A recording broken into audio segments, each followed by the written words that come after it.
So here's where I am with this passenger car build. I've put one of the sides on. I've added some window shades. I frosted the lavatory window. I have added some interior lighting.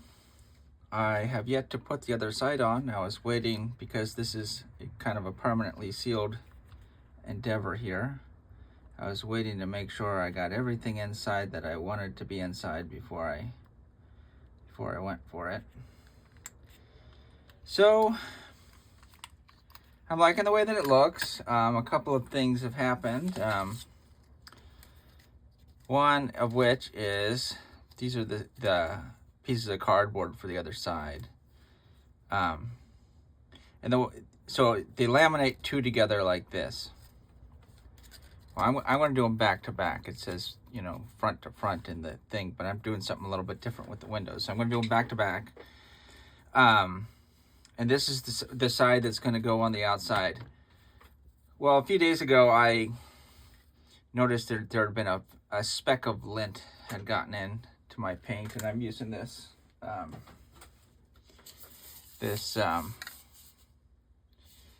MTN Hardcore gloss paint. They've got a lot of different colors. So that's why I chose it. I really like this color. But I was looking at it the other day, and there was a little piece of lint or hair stuck over here, and I couldn't let it be, so I picked at it, pulled it out, picked it up with an X-Acto knife, and I said, oh, there's a little chip in the paint. So I said, well, I'll just spray the whole thing over again. And I sprayed it over, impatient, and I sprayed the whole thing over again, and I got myself some orange peel finish, which did not look very good at all. So I took basically some alcohol, some isopropyl alcohol, the 91% stuff, put it on a paper towel, tried to wipe off as much of the paint as I could, but this is cardboard, so it's not like I can soak the thing. And then I put another layer of paint on, and the orange peel is mostly gone, but I have kind of obscured some of the rivet detail. But I think this is one of those things that I'm just going to need to do it, and then after a certain period of time, I'm not even going to notice it anymore. I mean, this is kind of an imperfect kit to begin with, and I'm doing the best I can with it. But the long and short of it is, my impatience for wanting that little speck fixed sort of bit me in the butt this time. So the other thing I noticed is I got my lights in. They work great. But I could see the weights at the bottom of the car. So a couple things that I thought about doing. One was just cutting a piece of black cardboard to put over the weights to kind of hide it. And that would look all right. I mean, with the shades and everything, you really can't see in the windows. But then I was thinking, maybe this is one of those times where I actually want to try putting an interior in a car. Never done it before. My daughter, she likes painting these unpainted figures that I got a million of. She takes a paint marker to them. Might need to touch a few of them up, but they'll do just fine just inside the car.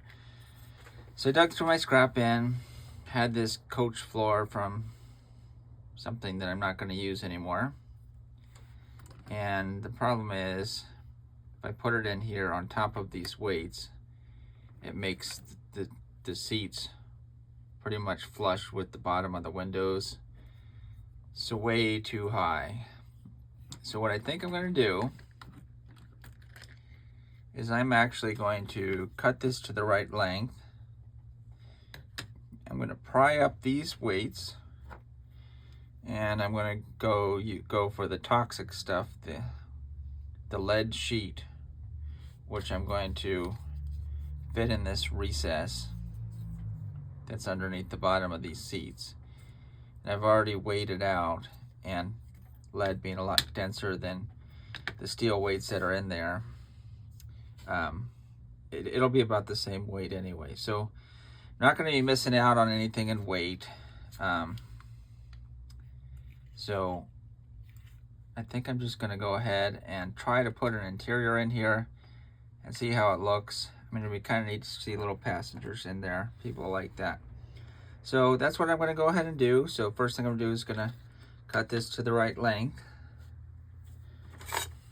So which means I got it cut right in the back here, using a sharp razor saw this time. These things get dull fairly quickly, even if you're only cutting soft plastic or wood. I don't fully understand why. Maybe I bought a, oh, it's X-Acto, so it is the name brand. Sometimes when you buy the Amazon special, the performance isn't quite the same. And again, these days the Amazon special is probably exactly made at the exact same factory in China as the X-Acto one is. I don't know that for a fact. X-Acto could be made in USA. Maybe somebody could look that up. I'm just making the assumption because not much is made in the USA anymore. I should get these out of the way so I don't accidentally mar them or nick them up. So the other thing I did is I bought a couple of these little, these are Walther's rubber diaphragms that I'm going to glue on the end. The instructions for the kit said to make a diaphragm out of wood and then to use basically a piece of fabric glued to the inside of the wood that would sort of fit inside the diaphragm on the adjacent car, so it would make it look like that they were coupled. It actually might work pretty well to do that, but I've never used these things before.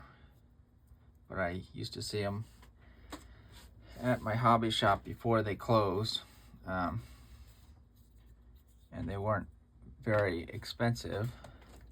I've never used them before, but my hobby shop closed, so I had to actually order them this time, which is, man, I'm kind of tired of having to order stuff all the time. I really like to just sometimes run up and find the part that I need sitting on a shelf, sitting on a rack, so that way I can get on with my work. But it's not doing this time. So I got these pieces of lead sheet, came in a roll like this. The width of two of them, as you can see, slightly wider than this recess in the middle. So I am actually going to, there's these little lips on the edges. I'm going to snip them off because they don't really serve any kind of structural purpose.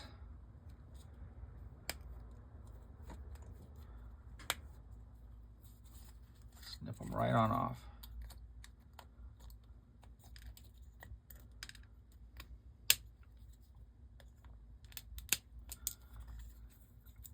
They're basically some flush cutting cutters. Flush cutting cutters. You can go an expensive route and get a very good pair, of which I own one. Use it primarily for rails and stuff that need a little bit of strength too.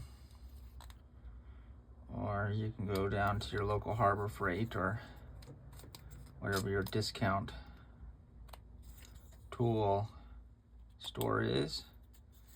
You can find some flush cutting pliers for pretty cheap. and they will last a while, and then they will break, and then you will go buy another pair for pretty cheap, and you won't worry about whether you tear them up because you paid $1.99 for them with a coupon, and when they break, you'll go get another one, and you'll buy 10 pairs before you ever get to the price of that expensive pair. That's sort of where I'm at now. Hate to see stuff get thrown in the garbage. But on the other hand,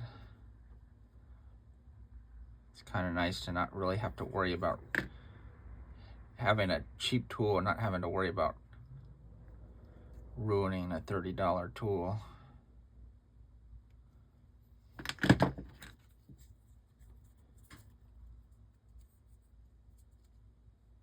So my workshop is filled with some of the budget options. I need this to be flat, so I'm going to stick it in this vise over here and clamp it down. So I'm working with lead. When I was a kid, we'd go fishing. We'd use those split shot weights, kind of have a little, look like a little Pac-Man, and then you crimp them down over your fishing line, secure them on there. Very simple and effective, but being a kid and not really knowing any better, we'd crimp them down with our teeth. We'd biting on lead, crimping them down with our teeth, which is exactly what you're not supposed to do. So I try to shy away from using lead for this kind of stuff. Not that I don't know how to work with it safely, but sometimes you just don't need to. This is one of those areas where I need to put some car weight in, but I don't have a lot of space.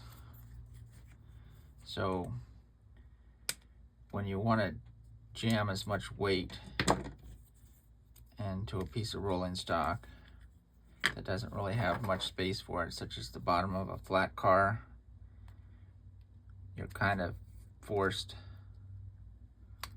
to use lead, or what's the other one, tungsten.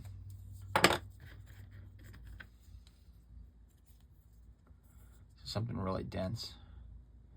You use depleted uranium, I guess, if you wanted. Might run you a few dollars. It's probably not going to be any safer than lead, but it would be dense and it would be heavy.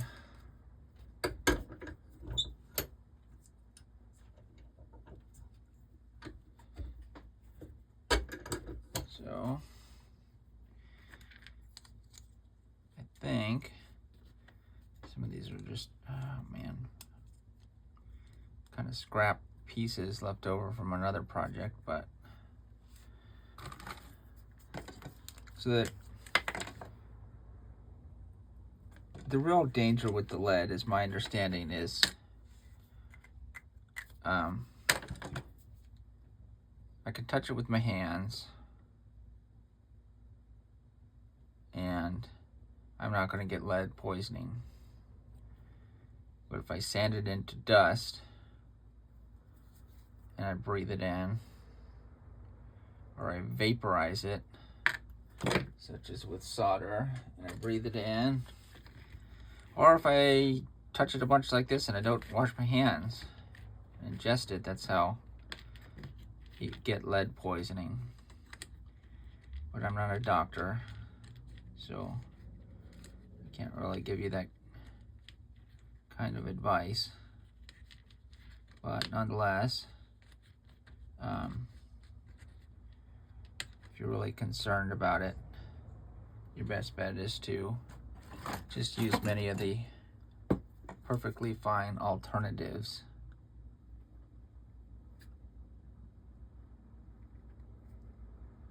Like I said in a previous edition, that it's something that I didn't really pay much attention to until I had kids. And I started thinking about the environment that they were growing up in, how to keep them healthy. And I started to realize that I have a lot of, single person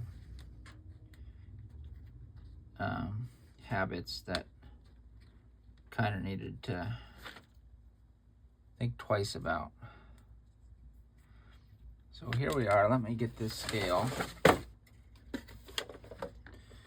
So I'm going to put 2 layers down here. So we're going to see. Let's get all this extra stuff. Let's just go put it straight into this scrap bin. There we go, and that's going to be handy. So I'm going to go ahead, turn this thing on.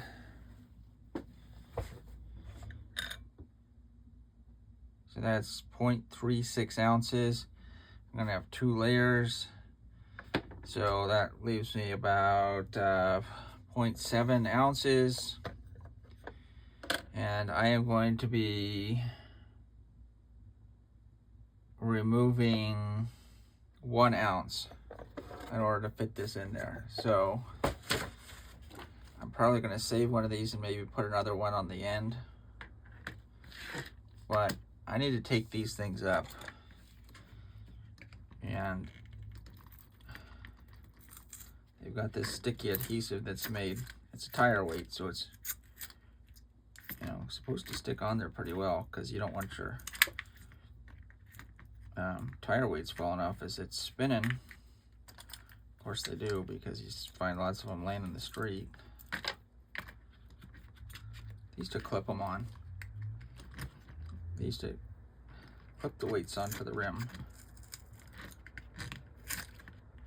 But I don't know if they do that anymore. I don't know, I just bought tires. Maybe I'll go look, see what they put on there. So it's not like the adhesive's not going to work anymore, but the weights are still good. If I wanted to reuse those weights, and I will, I could either put them down with hot glue. I could use some double-sided tape, basically what was on there to begin with. Either would work just fine. Man, I hope this fits in there. Oh, look at that, it fits.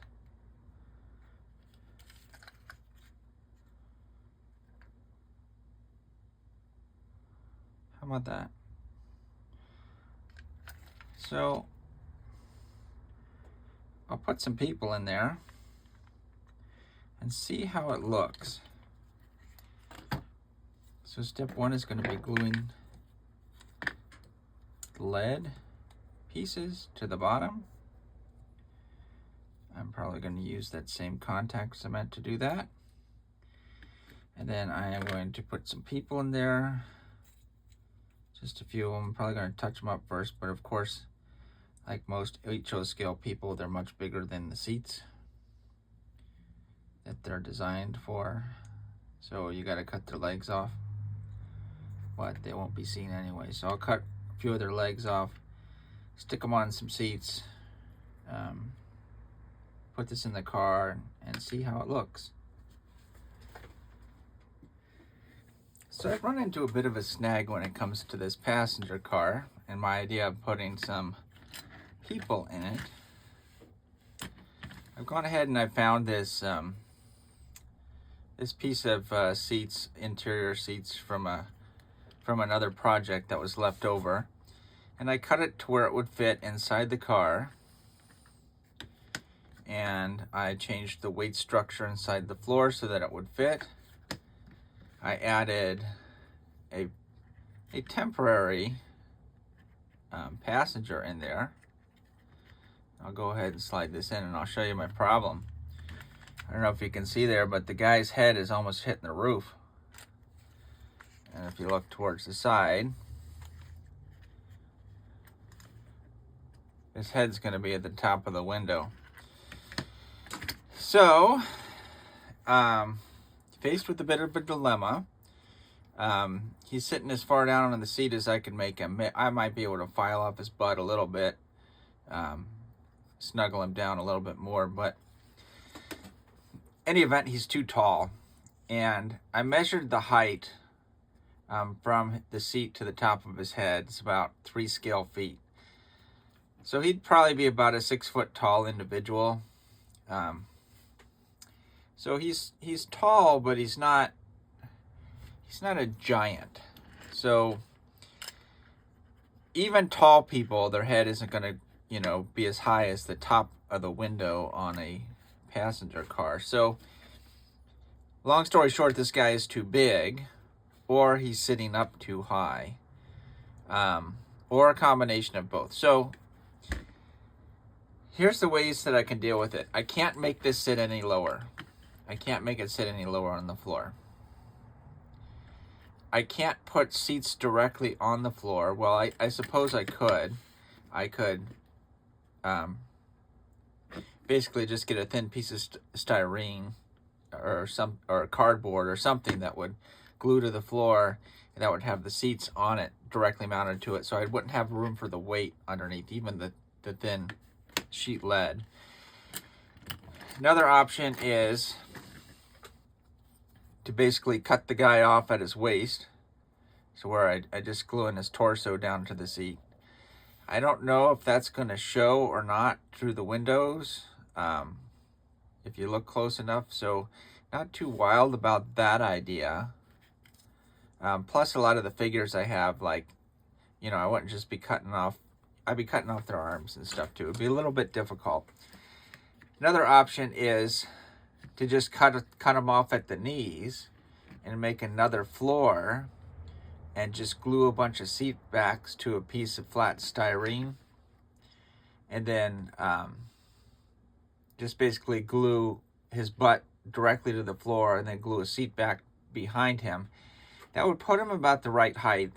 What I would have to do is take some plastic and make a bunch of seat backs and glue it to a floor, and then just cut everybody off at the knees. So that would work. That's probably the most likely option. The other option would be to get slightly smaller figures. You wouldn't notice if they were a little bit smaller. So Amazon sells a bunch of 1/100th scale figures that I could try and buy and put in the seats. They're rather crude, but I could put them inside the passenger car and they might not be too noticeable. So those are probably my best options, to try smaller figures and use these seats, and hopefully they look better. I mean, this guy's taking up the whole seat anyway, so he's too wide. But anyway, I might try the 1/100th scale figures, because these ones that I have are probably too big anyway. And then if that doesn't work, go ahead and try and make another car, another interior with just seat backs only and no seat cushions. So those are the two things I'm going to try. I'll look around on Amazon to see if I can find some seated people that will work, or that I think will look okay. So that'll be my first step, because I don't think they cost very much.